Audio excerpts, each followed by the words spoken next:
था जिससे लगभग 100-125 साल तक हम लोगों ने गाया और अंग्रेजों को इस वंदे मातरम के उद्घोष से, इस गीत से इस कदर भयभीत कर दिया कि उन्होंने इसे गाने या बोलने पर भी प्रतिबंध लगा रखा था।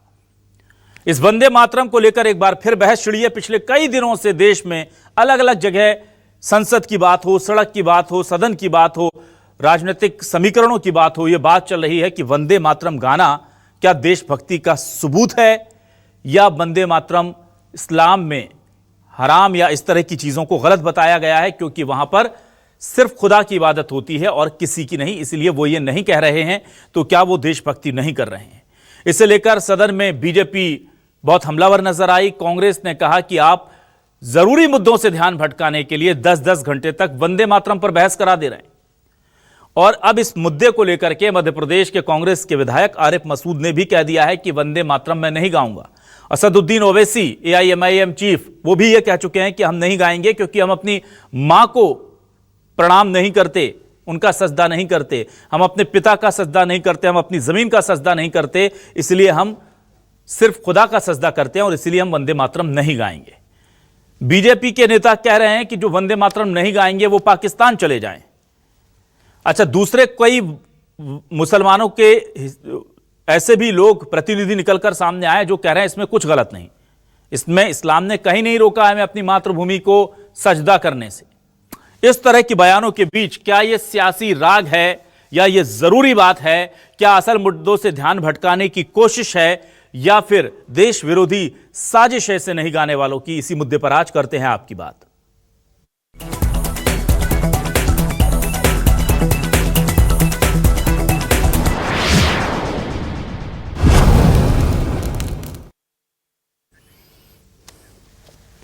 और आइए सबसे पहले सुनते हैं कि आरिफ मसूद और असदुद्दीन ओवैसी ने क्या कहा है वंदे मातरम को ना गाने को लेकर। और यह मामला इतना बढ़ा कि बाकायदा बताया गया सरकार की तरफ से कि ये लोग हैं कांग्रेस समर्थित या विपक्ष के लोग जिन्हें वंदे मातरम गाने से ऐतराज है। पहले सुनिए इन दोनों नेताओं ने क्या कहा है। आगे नहीं, विरोध नहीं किया। मैंने कहा कि मैं इसको नहीं गा पाऊंगा, तो गलत क्या कहा? क्योंकि वो लोग कहना है आज गान की बात, वो अच्छा सदन में हंसी की बात आ रही है, वो वंदे मातरम की बात कर रहे हैं जो आज़ादी की लड़ाई में थे ही नहीं। न तिरंगा हाथ में था, न वंदे मातरम इनके मुंह पे था। ये तो अंग्रेजों की गुलामी कर रहे थे, तो इतिहास है इनका, माफी मांग रहे थे। हम लोग तिरंगा हाथ में लिए थे, हमारे पूर्वज हाथ में लिए थे, हम लोग गोलियां खा रहे थे, तो इनको तो अधिकार भी नहीं है इस बात पे बात करने का। देश में इंडिगो की फ्लाइटें रद्द हैं, पैसेंजर परेशान हैं, किसान को खाद नहीं मिल रहा, नौजवान तो शुरू दिन से रो ही रहा है रोजगार को। लेकिन देश की बड़ी संसद में चर्चा होगी एक गान को लेकर। अफसोस की बात है, चिंता की बात है। इस पर जोर जबर ना करें, मेरा राइट है। यकीनन मैं जानता हूं कि आजादी के लड़ाई में वंदे मातरम का नारा था, मगर अगर आप इसको जबर करेंगे तो ये संविधान के खिलाफ है। वफादारी का सर्टिफिकेट हमसे मत लीजिए, मैडम खत्म कर रहा हूं। वफादारी का सर्टिफिकेट हमसे मत लीजिए। आपके बुजुर्गों के कोई एक किताब में लिख के क्या लिखा है बता दीजिए। जनाब बंकिम चंद्रा साहब के बारे में मैं आपके सामने डॉक्यूमेंट लेकर रहा हूं कि उन्होंने बीए का एग्जाम पास नहीं किया था, 7 मार्क्स से फेल हो गए थे, ये भी रख रहा हूं। तो आप जिसको लिटरेरी जायंट बता रहे ये नहीं है। तो दोनों लोग कह रहे हैं कि हमारे इस्लाम में यह चीज गलत है, आप जबरदस्ती हम पर नहीं थोप सकते। लेकिन वहीं बीजेपी से ताल्लुक रखने वाले या दूसरे जो मुस्लिम हैं कई, वो ये कह रहे हैं कि इसमें कोई दिक्कत नहीं है। गुलरेज शेख प्रवक्ता हैं जो कि बीजेपी के वरिष्ठ नेता भी हैं, उन्होंने क्या कहा है जरा सुनिए। देखिए, वंदे मातरम हमारा राष्ट्रीय गीत है और राष्ट्रीय गीत बना है संविधान सभा के द्वारा। संविधान सभा में यदि मुस्लिम स्कॉलर्स की हम बात करें तो मौलाना आजाद रहे। अभी ये जितने भी चिरकुट हैं जो कुछ भी कहते रहते हैं वो मौलाना आजाद से तो बड़े नहीं हैं, न नॉलेज में हैं, न उनके राष्ट्रवाद में हैं, न इस्लामिक ज्ञान में हैं। और जब सदन के अंदर वंदे मातरम को लेकर के 10 घंटे की बहस हुई तो प्रियंका गांधी ने सदन के अंदर सरकार पर और पीएम मोदी पर निशाना साधते हुए कहा कि आपको जो लिस्ट बनानी है कांग्रेस के नेताओं की जिन्हें आप कोसते हैं, उसकी एक लिस्ट बना करके एक बार में 20-40 घंटे की बहस कर लीजिए। पर वंदे मातरम जैसे गैर जरूरी या दूसरे सब्जेक्ट के साथ साथ आपको अब महंगाई, बेरोजगारी, युवा भ्रष्टाचार पर भी बहस करनी होगी। प्रियंका गांधी की यह स्पीच काफी वायरल हुई है। क्या कहा था उन्होंने वंदे मातरम की बहस के दौरान, सुनिए। उन्होंने अभी हाल ही में चुनाव था कुछ महीनों पहले, उन्होंने एक सूची निकाली थी कि विपक्षी दलों ने और विपक्ष के नेताओं ने कितने अपमान किए हैं इनके, और उसमें शायद 90-99 ऐसे उन्होंने अपमानों की सूची बनाई थी। तो मैं उनको एक छोटी सलाह देना चाहती हूँ कि नेहरू जी से जितनी भी शिकायतें हैं, जितनी भी गलतियां उन्होंने की आपके जहन में, जितनी भी गालियां देनी है, जितना भी अपमान करना है, उसकी भी एक सूची बना दीजिए। नहीं, बात खत्म नहीं है। 999 अपमान, 9,999 अपमान, सूची बना दीजिए और फिर हम एक समय निर्धारित करते हैं। जैसे हमने 10 घंटे आज वंदे मातरम पर हमने बहस किया है ना, उस तरह से हम अध्यक्ष महोदय जी से पूछेंगे, एक समय निर्धारित करेंगे, 10 घंटे, 20 घंटे, 40 घंटे, जितने घंटों में आपकी ये शिकायत पूरी हो जाए, सदस्य आप शांत हो जाए और हम बहस कर लेंगे। लेकिन इस सदन का कीमती समय, जिसके लिए हमें यहाँ पे जनता ने भेजा है, जैसे हमें जनता की समस्याओं को हल करने के लिए चर्चा करनी चाहिए, इस्तेमाल करना चाहिए, उसको एसी के लिए इस्तेमाल करिए। उसके बाद जैसे अंग्रेजी में कहते हैं ना, जैसे अंग्रेजी में कहते हैं कि once and for all let's close the chapter, close कर लीजिए। देश सुन लेगा क्या क्या शिकायतें हैं, किसने क्या किया, इंदिरा जी ने क्या किया, राजीव जी ने क्या किया, परिवारवाद क्या होता है, नेहरू जी ने कौन सी गलतियां की, सुना लीजिए, फिर खत्म। उसके बाद बेरोजगारी, महंगाई, महिलाओं की समस्याएं, जो पीएमओ में हो रहा है उसकी बातें, उसकी चर्चा, जो बैटिंग ऐप के बारे में हो रहा है पीएमओ के अंदर, जो सदस्य प्लीज, जो एफस्टीन फाइलों में आपके मंत्री महोदय के नाम निकल आए हैं, उसकी चर्चा करेंगे। और अब देखते हैं हमारे आज के सवाल क्या है। सवाल लेकर आ रहे हैं आपके टेलीविजन स्क्रीन पर। ये रहे सवाल आपके सामने। वंदे मातरम पर छिड़ा रण, कांग्रेस के कई मुस्लिम जनप्रतिनिधि बोले नहीं गाएंगे हम। कांग्रेस बोली महंगाई, किसान, रोजगार पर हो बात, बीजेपी असल मुद्दों से रही है भाग। बीजेपी बोली देशभक्त मुसलमानों को नहीं कोई ऐतराज, जिन्ना की मानसिकता से कांग्रेस कब होगी आजाद। वंदे मातरम पर क्यों मचा है कोहराम, देशभक्ति का पैमाना या असली मुद्दों से भटकाने का है ध्यान। हमारे साथ 3 खास मेहमान जुड़ रहे हैं। बीजेपी से वरिष्ठ नेता प्रवक्ता बृज गोपाल लोहिया जी जुड़ गए, उनका बहुत स्वागत करता हूं। हमारे साथ वरिष्ठ पत्रकार के तौर पर आज जबलपुर से रफीक खान साहब जुड़ रहे हैं, उनका बहुत स्वागत करता हूं। और कांग्रेस से वरिष्ठ नेता प्रवक्ता फिरोज सिद्दीकी साहब जुड़ रहे हैं, उनका भी बहुत स्वागत करता हूं। फिरोज साहब, आपके पास आता हूं। फिरोज साहब, जरा मुझे ये बताइए, शिर्क बोल करके बोला जाता है कि भाई वंदे मातरम हम नहीं बोल सकते, नहीं गा सकते, पर हम देखते थे तमाम मुस्लिम लीडर्स हैं, मौलाना आजाद की बात भी कही जा रही है, तमाम लोग हैं ऐसे पूरे देश में, हमने 1-2 नहीं कई लोगों को देखा है जो फख्र से वंदे मातरम गाते थे। तो पहले तो यह क्लियर कर दीजिए कि क्या कोई रिलीजियस ऑब्लिगेशन है कि आप वंदे मातरम नहीं गा सकते, नहीं बोल सकते, और क्या वाकई में ये इस कदर है कि भाई अपनी सरजमी को सजदा इस लहजे में नहीं होना चाहिए? स्पष्ट बात है कि इस्लाम में ये स्पष्ट लिखा है कि हम अपने माँ बाप की इबादत, प्रार्थना, पूजा नहीं कर सकते। सिर्फ एक निराकार ईश्वर को मानने की हमारी पूजा पद्धति है। और इसके अलावा यदि उसको कोई ईश्वर का कोई आकार प्रकार बनाकर उसको या किसी भी वस्तु को कोई पूजता है, प्रार्थना करता है, तो ये शिर्क है।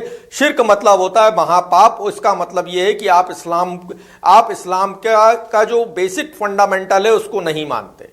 अब इसमें 2 स्कूल ऑफ थॉट्स हैं। एक ये है कि मां मैं तेरी वंदना करता हूं यानी तेरी पूजा करता हूं, तो ये तो गलत हो गया, इस्लाम के हिसाब से शिर्क हो गया।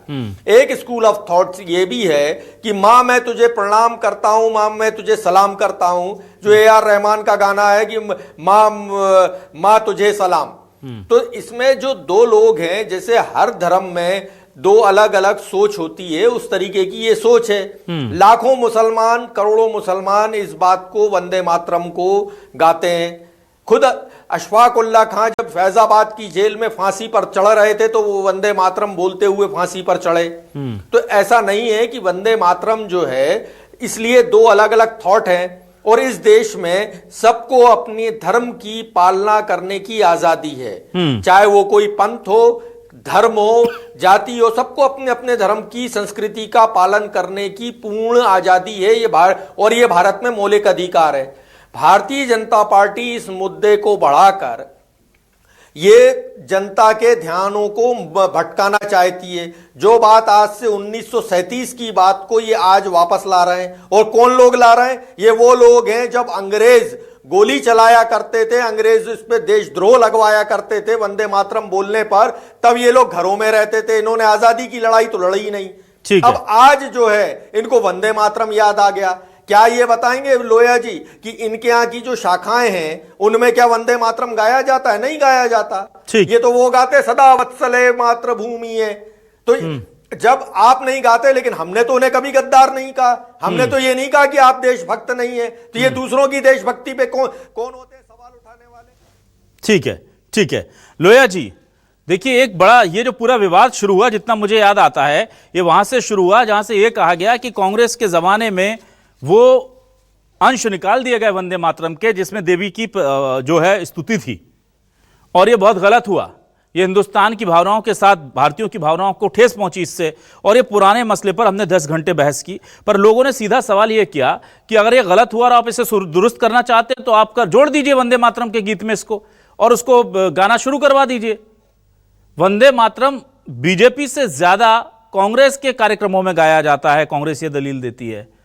और वो ये भी दलील दे रहे हैं, आपने प्रियंका गांधी को सुना, कि असल मुद्दों से ध्यान भटकाना है तो कहां सत्र का वक्त जो है, कहां इसको ऐसी जगह पर लगा दें कि महंगाई, बेरोजगारी, भ्रष्टाचार, युवा, इस पर बात ना हो, इसलिए इस पर अब बात की जा रही है। ये मैं सबसे पहले तो बड़ा मुबारक देता हूं हमारे फिरोज भाई को कि क्या तरकीब से उन्होंने बातों को मैनिपुलेट करने की कोशिश की कि हम AR रहमान के वंदे मातरम में वो जब गाते हैं माँ तुझे सलाम, अरे AR रहमान तो शुरू ही यहां से करते हैं कि वंदे मातरम। वंदे मातरम का मतलब ही है माँ तुझे सलाम। ये AR रहमान ने बताया, मगर बड़ी तरकीब से फिरोज भाई ने उतने पार्ट को छोड़ दिया। दूसरा एक और बड़े अच्छे शब्द का इस्तेमाल किया फिरोज भाई ने, और उन्होंने कहा कि ये हमारा मौलिक अधिकार है कि हम किस धर्म की प्रैक्टिस करें, ये संविधान ने हमें अधिकार दिया है। बहुत सही बात है फिरोज भाई, बिल्कुल सच है। मैं भी आपके इसका समर्थन करता हूं। उसी संविधान ने आपको 20 मौलिक कर्तव्य भी दिए हैं, और वो 20 मौलिक कर्तव्यों में सबसे पहले कर्तव्य है कि राष्ट्र ध्वज का सम्मान, राष्ट्रगीत का सम्मान, राष्ट्रगान का सम्मान। ये भी तो उसी संविधान में लिखा है, मगर आप तो भाई 24 पन्ने पढ़ते हैं संविधान के कि कहां उसमें हमारा तुष्टीकरण होगा, हम वही पन्ना पढ़ेंगे। एक बात और पूछता हूं फिरोज भाई आपसे कि यदि इसे गाने में यदि किसी की धार्मिक भावनाएं हर्ट होती हैं तो 24 जनवरी 1950 को जिस संविधान सभा में आपके अनुसार, हमारे अनुसार नहीं, आपके अनुसार ज्यादातर कांग्रेसी थे, उन्होंने इसे अडॉप्ट क्यों किया?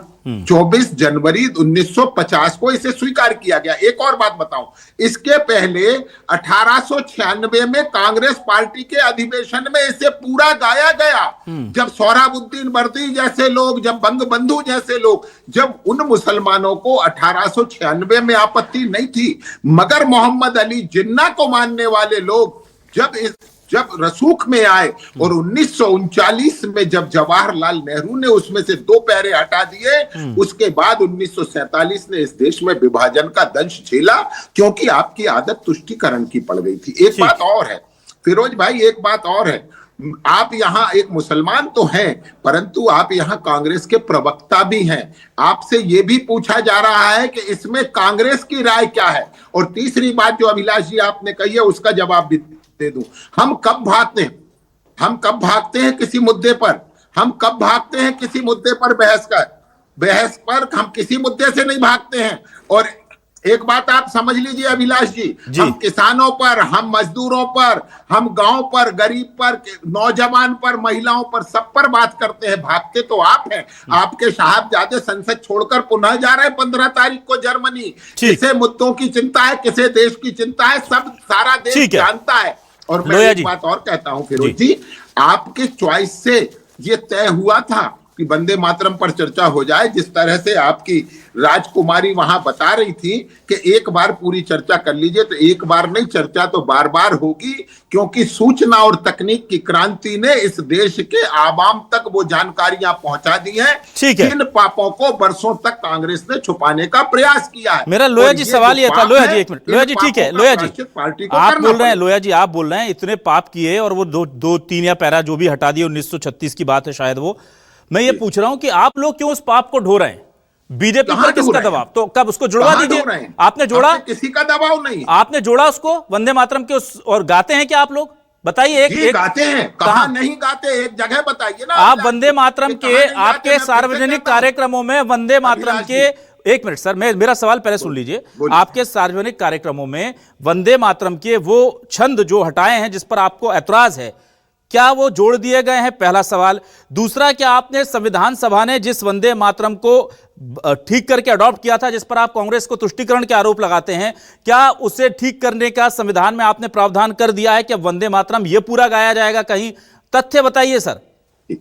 तथ्य भी बता रहा हूं अभिलाष जी। अभी वंदे मातरम के 150 वर्ष जिस दिन हुए, मध्य प्रदेश की राज्य सरकार के कार्यक्रम भी आपने कवर किए हैं और केंद्र सरकार के भी आपने कवर किए हैं। और उसमें कितना वंदे मातरम गाया है? ना, मुझे लगता है वंदे मातरम गाने की बात नहीं कर रहा हूं मैं, उन छंदों की बात कर रहा हूं जिस पर आपत्ति है। एक मिनट रुक जाइए अभिलाष जी, रुक जाइए। आपने कवर किया है, आप अपने लाइव निकाल कर देख लें कि हमने तो पूरा वंदे मातरम गाया है। और हमने इसलिए गाया है कि हम इस देश के ना तो देश के टुकड़े करना चाहते, ना देश के मान बिंदुओं के टुकड़े करना चाहते। ये टुकड़े टुकड़े गैंग के ही हम खिलाफ हैं। ठीक है, संविधान में संशोधन बीजेपी करने जा रही है क्या, या टुकड़े होंगे? एक मिनट और ना वंदे मातरम के टुकड़े होंगे। सर मैं ये बात करना, संविधान सभा ने पहले जो अडॉप्ट किया और 1937 के बाद राष्ट्रीय सम्मान अधिनियम के तहत, क्या आप वंदे मातरम को उन बिंदुओं को जोड़ने जा रहे हैं क्या औपचारिक तौर पर, या सिर्फ बाहर पर बयानबाजी होगी? एक मिनट जी अभिलाष जी, मैंने आपको उत्तर दिया कि जोड़ने जा रहे हैं, कह रहे हैं आप। ना ब्रिज गोपाल लोया जी, एक मिनट, है तो अलग चीज है। मेरा मन है मैं वंदे मातरम में 4 अंतरे अपनी तरफ से और जोड़ के गा लूं, लेकिन एक मिनट, राष्ट्रगीत को गाने के लिए राष्ट्रीय सम्मान अधिनियम 1971 काम करता है। कुछ ना लोया जी, जोड़ सकते हैं लोया जी, राष्ट्रीय गीत को गाने के लिए राष्ट्रीय सम्मान अधिनियम इस देश में बना हुआ है। उस राष्ट्रीय सम्मान अधिनियम के तहत बताया गया है कि वंदे मातरम लिखा हुआ है कि यह गीत है, इसको गाना है, इसके क्या प्रोटोकॉल है वो लिखा हुआ है।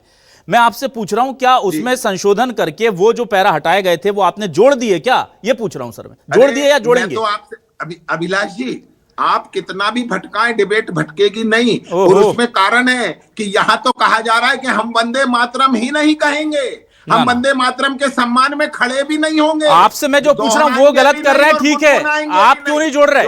आप जोड़ नहीं पा रहे हैं क्या?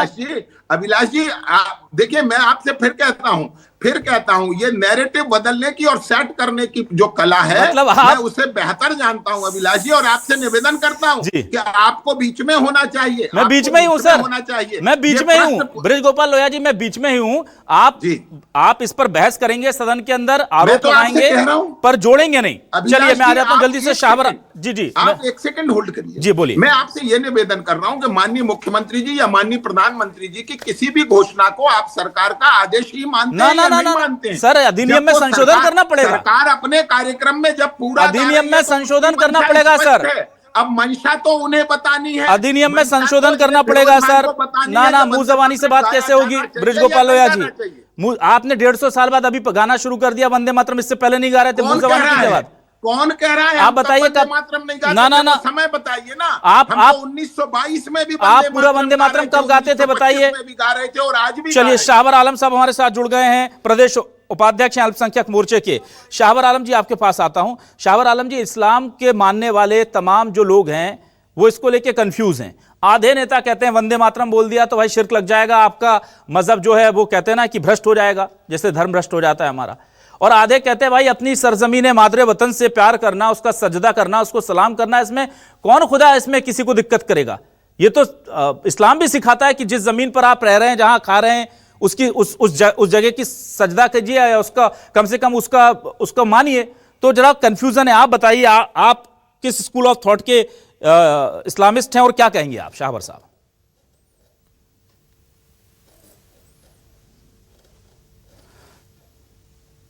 शाहवर आलम जी की आवाज मुझ तक नहीं आ रही है। रहमान ने गाया और पूरी दुनिया ने जो सुना। जी बोलिए शाहवर तो माँ साहब। तुझे सलाम और वंदे मातरम यानी भारत माता की वंदना करना। अब मुसलमान का ईमान जो है वो अल्लाह की इबादत करना है और उसके सिवा किसी को शामिल ना करना है। मुझे लगता है कि वंदे मातरम को जब तक हिंदी और उर्दू में ट्रांसलेट करके प्रस्तुत नहीं किया जाएगा, ये विवाद बरकरार रहेगा।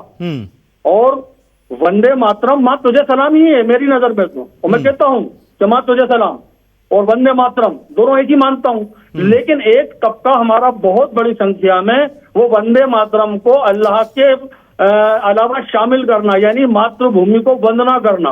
तो मुसलमान सलाम कर सकता है, वंदना नहीं करता, और वंदना इस्लाम में जो है वो जायज नहीं है। तो इसी पर विवाद है। रहा सवाल देशभक्ति का, तो भारत का मुसलमान तो पांचों समय भारत माँ को पूछता है, वो सजदा करता है, लेकिन वो जमीन पर सजदा नहीं करता, वो अल्लाह की बनाई हुई जमीन पर सजदा करता है। तो ये कंफ्यूजन है थोड़े से, अगर ये दूर हो जाए तो कोई भी बात नहीं। मुझे शाहवर आलम साहब ये बताइए कि वंदे मातरम बोल दिया या गा दिया किसी ने, तो क्या उससे शिर्क हो गया, क्या उसका धर्म भ्रष्ट हो गया क्या? सीधा सीधा सवाल है मेरा। नहीं, धर्म भ्रष्ट मुसलमान का तब होता है जब वो अल्लाह के अलावा किसी और को शामिल करता है, उसे शिर्क कहा गया है। तो मुसलमान शिर्क गलती तो करता रहता है, शिर्क नहीं कर पाता, और शिर्क करना इस्लाम में हराम। तो अगर वंदे मातरम गाता है तो आपके लिहाज से वो चीज हराम है, इसलिए वो नहीं गा रहे, तो उन्हें आजादी मिलनी चाहिए, ये कह रहे हैं आप क्या? अब देखिए, वंदे मातरम अगर मैं कहूं कि माँ तुझे सलाम है, तो भारत का ही नहीं पूरी दुनिया का मुसलमान कहेगा वंदे मातरम, क्योंकि वो माँ को सलाम कर रहा है। चलिए ठीक है। देखिए अब मैं जल्दी से रफीक खान साहब वरिष्ठ पत्रकार हमारे साथ जुड़े हुए हैं। रफीक साहब देखिए, यहीं पर हम देख रहे हैं कितना कॉन्ट्रोडिक्शन निकल करके सामने आ रहा है इस्लाम को मानने वालों में ही, और यही असल दुविधा भी है बीजेपी कांग्रेस के सामने भी। मुझे यह बताइए, भारत माता की जय बोलना भी उस हिसाब से क्या शिर्क हो जाता है? मजहब में इसको बैन किया गया है कि आपको किसी खुदा के अलावा किसी की जय नहीं बोलनी है। बहुत स्पेसिफिक सवाल पूछ रहा हूं सर, इस्लाम के जानकार भी हैं, पत्रकार भी हैं। अगर इस लिहाज से देखें तो भारत माता की जय बोलना भी क्या मुसलमानों पर गैर वाजिब होगा? हाँ मिश्रा जी, जहाँ तक मुझे जानकारी है और मैं समाज को देखता हूँ, धार्मिक जो उलेमा हैं उनके उसको देखता हूँ, ये बात तो बिल्कुल पूरी तरह से सच है और ये सभी लोग जानते हैं। ये कोई नई बात नहीं है कि इस्लाम में खुदा के अलावा किसी और की इबादत स्वीकार नहीं है। खुदा के अलावा इबादत करने वाला आदमी मुसलमान नहीं कहलाता है। रही बात अपने भारत के सम्मान की, जिस देश में रह रहे हैं उसकी वफादारी की, उस पर जान निसार करने की, मतलब उस पर कुर्बानी देने की, उसकी जयकार करने की, इसमें कहीं किसी तरह की कोई अड़चन वाली बात नहीं है। लेकिन सवाल इस बात का है कि राजनीतिक लोग उसको किस तरह से व्याख्या कर रहे हैं, लोगों के सामने किस तरह से प्रस्तुत कर रहे हैं। आम मुसलमान इसको जो है बहुत हट के देखता है, और मेरा ऐसा सोचना है, मेरा ये कहना है कि इन तमाम चीज़ों पे जो अंतिम राय है वो शास्त्र संगत ही मानने वाली होती है, चाहे वो सनातन की बात हो, चाहे इस्लाम की बात हो, या अन्य किसी धर्म की बात हो। बिना शास्त्रों के संगत उसमें अलग अलग तरह से इंटरप्रेट करना, मैनिपुलेट करना, वो सारी चीज़ों से मायने परिभाषाएं बदल जाती हैं। और अभी जो हो रहा है वो यही हो रहा है, एक दूसरे को नीचा दिखाने, या हम वंदे मातरम ज़्यादा पढ़ रहे हैं, दूसरा वंदे मातरम को पढ़ने से इनकार कर रहा है, ऐसी बातों को जो राजनीतिक लाभ लेने और राजनीतिक उसकी बात है। और ये इशू भी कोई नया नहीं है, बहुत लंबे समय से खिंचा चला आ रहा है। तो इससे मकसद भी, मंशा भी साफ होती है। इस्लाम की अगर हम बात करते हैं तो जो बरेली का जो हेडक्वार्टर है, बरेली फ़िरका जो कहलाता है, वो इसको साफ इनकार करता है कि हम इसमें चूँकि एक देवी को जो है के रूप में सम्मान, इबादत करने की बात, वंदना करने की बात कही गई है तो मुसलमान नहीं करेगा।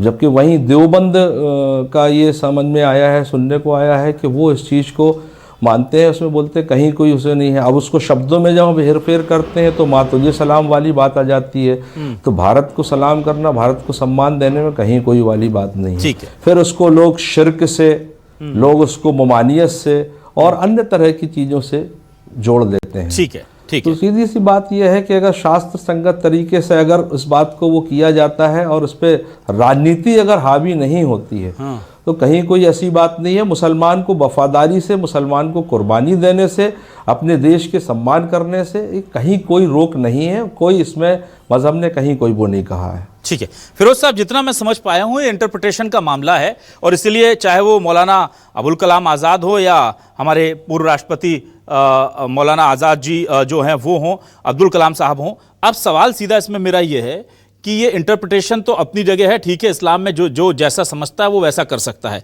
पर क्या आपको लगता है क्या ये सोची समझी साजिश है असल मुद्दों से ध्यान हटाने की, या इसके पीछे रीजन बताया गया है कि आपने जो गलतियां इतिहास में की हैं उसे हम ठीक करेंगे और बीजेपी कह रही है कि बार बार आपको जवाब देना होगा इनका? देखिए, भारतीय जनता पार्टी, पहली बात तो ये कांग्रेस पे आरोप ना लगाए। प्रियंका गांधी जी ने, जिनका आपने पूरा भी संसद का भाषण दिखाया, उन्होंने भी बताया कि ये जो है रविंद्रनाथ टैगोर जी के कहने पर ये 4 स्टैंजा हटाए गए कि उन्होंने कहा आने वाली पीढ़ियां इसका गलत मतलब निकालेंगी। एक बात।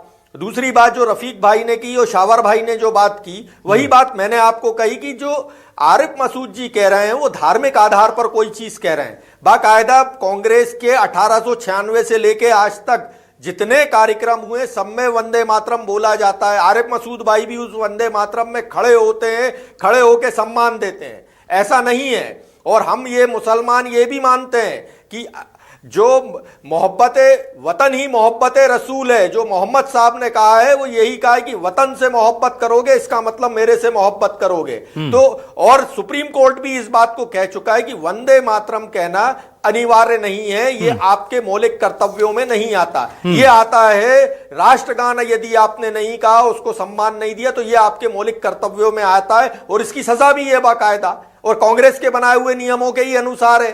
तो भारतीय जनता पार्टी सिर्फ मुद्दों से भटकाने की कोशिश कर रही है। ये बंगाल के चुनाव आ रहे हैं, वहां हिंदू मुस्लिम एक डिवाइड करना चाहती है, इसलिए इस तरीके की बातें कर रहे हैं। मैं तो कहता हूं लोया जी से, भैया शुरू करवाओ आपकी जो सालाना आपका सालाना जो आपका संघ का जो अधिवेशन होता है उसमें शुरू करवाइए। उसमें तो आप कहते हैं सदा वत्सले मातृभूमि है, उसमें तो आप वंदे मातरम नहीं गाते, आपकी शाखाओं में नहीं गाते आप, तो इसको आप सबको शुरू कराइए। और ये कोई गद्दारी या देशभक्ति का परिणाम नहीं है।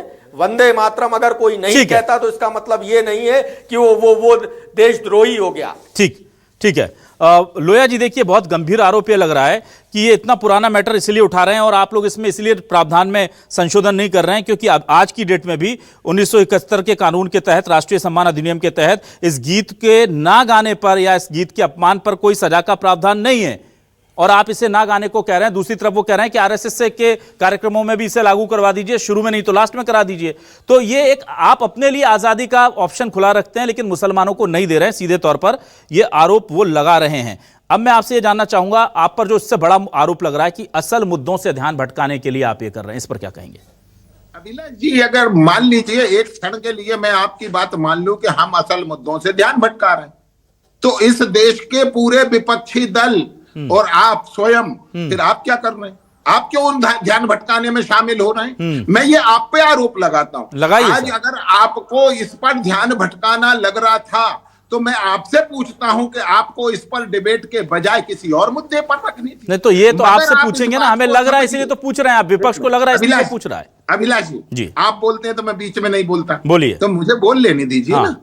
देखिए अभिलाष जी, मैं आपको बताऊं, इस दुनिया का सबसे बड़ा सच ये है कि किसी व्यक्ति का विकास अगर आपको रोकना है, उसकी प्रगति रोकना है, तो उसके आत्म स्वाभिमान को छीन लीजिए। और ये जो होता आया है लगातार पुष्टिकरण के माध्यम से, इस देश की बहुसंख्यक आबादी के आत्मसम्मान को छीनने की कोशिश है। और मैं फिर से कहता हूं, आप विकास के जिस पैरामीटर पर चर्चा करना चाहें, खुली चुनौती है। आप रोजगार पर कर लें, आप महंगाई पर कर लें, आप लोग चीजों के दामों पर कर लें, आप सड़कों पर कर लें, रेल पर कर लें, हवाई यातायात पर कर लें, जलमार्गों पर कर लें, जितने पैरामीटर विकास के होते हैं अर्थव्यवस्था के, उन पर करने तैयार हूं अभी तत्काल।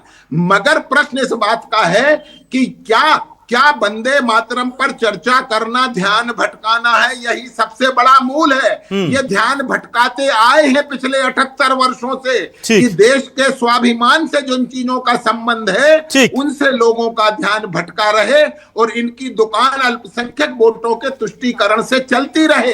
ये जो दुकान आवाज चली दीजिए बाकी और वो गेस्ट की। 400 से 44 पर जो आने की कहानी है, वो स्वीकार नहीं हो पा रही। ठीक है, चलिए एक मिनट फिरोज साहब, एक मिनट। नहीं तो आप संघ की शाखाओं में क्यों नहीं गाते? आप बोलो कि वो भी गद्दार हैं। भैया आप शाखा में आइए, आप सादर आमंत्रित हैं, आप शाखा में आइए। कब गाते हो तुम? एक वीडियो दिखाओ हमको।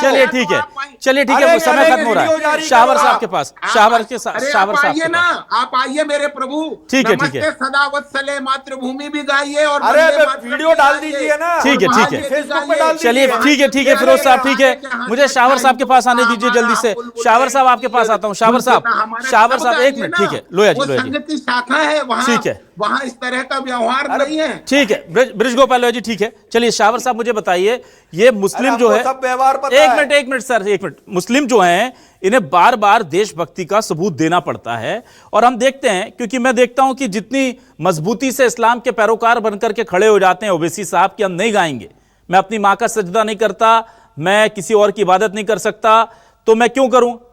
लेकिन उसी लोकसभा के अंदर खड़े होकर के वो जय फलस्तीन बोलते हैं, जय भारत माता की जय बोलने में उन्हें आपत्ति है। उनका इस्लाम जो है वो शिर्क में चले जाते हैं, उनका इस्लाम हराम हो जाता है, लेकिन जय फलस्तीन बोल देते हैं। वो नहीं है जी। मैं भारतीय जनता पार्टी का कार्यकर्ता हूं और मुझे यह मालूम है जब से मैं भाजपा में हूं कि यहाँ किसी भी प्रकार की फिरका परस्ती नहीं है। मैं जब कांग्रेस में था तो मुझे लगता था, जैसे कांग्रेस बताती थी कि भारतीय जनता पार्टी में आप जाओगे तो आपको जय श्री राम भी कहना पड़ेगा, आपको जो है वंदे मातरम भी कहना पड़ेगा, आपको पूजा पाठ में भी खड़ा होना पड़ेगा। मैंने तो यहाँ कुछ नहीं देखा। और भारतीय जनता पार्टी का जो अल्पसंख्यक मोर्चा है वो पूरी निष्ठा से भाजपा के साथ काम करता है। अच्छा, मैं एक बात और बता दूं, देश के प्रधानमंत्री ने या राज्यों के मुख्यमंत्री या भाजपा शासित राज्य हैं, जो योजनाएं हैं बहुसंख्यक के लिए, क्या उस योजना का लाभ अल्पसंख्यक नहीं उठाता? किसी भी योजना का। और बल्कि मैं तो ये कहता हूं कि कई योजनाएं ऐसी हैं जिसमें बहुसंख्यक समाज उसका लाभ नहीं ले पाता, जैसे अल्पसंख्यक कल्याण योजना, बहुसंख्यक से वंचित है। तो किसी भी तरह का भारतीय जनता पार्टी में कोई भेदभाव नहीं होता। रहा सवाल वंदे मातरम का, तो वंदे मातरम हमने स्कूलों में भी पढ़ा है, गाया है, उससे आज तक ऑब्जेक्शन नहीं हुआ। लेकिन जब से मुस्लिम परस्त राजनीति भारत में शुरू हुई है, ये एक तरह का नया मैं कहना चाहता हूं कि उन्होंने बता दिया कि वंदे मातरम शिर्क है और एक तरीके से मुसलमानों को मैं समझता हूं कि भड़काने वाली बात है। मेरा ये कहना है कि वंदे मातरम भारत माँ को सलाम करना है, मैं सलाम करता हूं और इस पर किसी का ऑब्जेक्शन नहीं है कि माँ तुझे सलाम। कोई ऑब्जेक्शन आया क्या 1947 से अब तक, या भारत की आजादी से पहले भी किसी ने ऑब्जेक्शन किया था वंदे मातरम पर? लेकिन वंदे मातरम का जो ट्रांसलेट करके बता दिया कि ये वंदना है भारत माता की, तो ये बात सही भी है कि इस्लाम में वंदना तो वाजिब नहीं होना चाहिए थे। ठीक है, चलिए मैं वापस जल्दी से आ जाता हूं रफीक खान साहब आपके पास। रफीक खान साहब, क्या मुस्लिमों के सेंटिमेंट्स को एनकैश किया जा रहा है पॉलिटिकल लीडर्स के द्वारा, चाहे वो आरिफ मसूद हों, चाहे वो ओवैसी हों, चाहे बीजेपी हो, बार बार उन्हें कसा जाता है। कभी वो मुस्लिम सोचते हैं कि भाई हम ये नहीं करेंगे तो देशभक्त नहीं रहेंगे, और हम अगर देशभक्त हो जाएंगे तो फिर पक्के मुसलमान नहीं रह जाएंगे। तो क्या ये परीक्षा की घड़ी है? मेरा पहला सवाल। दूसरा सवाल ये कि ओवैसी साहब को जय फलस्तीन बोलने में उनकी जुबान नहीं लड़खड़ाती, ना उनका धर्म मजहब भ्रष्ट होता है, लेकिन भारत माता की जय वो नहीं बोलते, वो कहते हैं मैं नहीं बोलूंगा, ये मेरे इस्लाम में हराम है। तो ये किस तरह की फिरका परस्ती है? रफीक साहब, आप सुन पा रहे हैं क्या मुझे? रफीक साहब, लगता है उन तक हमारी आवाज नहीं पहुंच रही है। लगता है रफीक साहब तक हमारी आवाज नहीं पहुंच पा रही है। माफी चाहूंगा मैं, लेकिन ये कुल मिलाकर के आज का डिबेट हम यहीं पर समाप्त करते हैं। यहां पर एक चीज बहुत क्लियर है कि वंदे मातरम मुसलमान को गाना है या नहीं गाना, ये एक बहस का विषय हो सकता है, लेकिन देशभक्ति का पैमाना सिर्फ वंदे मातरम है। अगर इस लिहाज से मुसलमान गलत हैं तो फिर आरएसएस के कांग्रेस कह रही है कि कार्यक्रमों में वंदे मातरम रेगुलर तौर पर नहीं गाया जाता, तो फिर वहां भी गलत है। बीजेपी कह रही है कि हमारे कुछ खास छंदों को हटाया गया सिर्फ इसलिए क्योंकि मुस्लिम तुष्टीकरण करना था, तो कांग्रेस पूछ रही है कि आप उसे जुड़वा दीजिए और ऑफिशियली नोटिफिकेशन जारी करवा दीजिए। तो कुल मिलाकर के अभी वंदे मातरम पर सियासत बहुत होगी। बस देश के लिए लोग अच्छा करते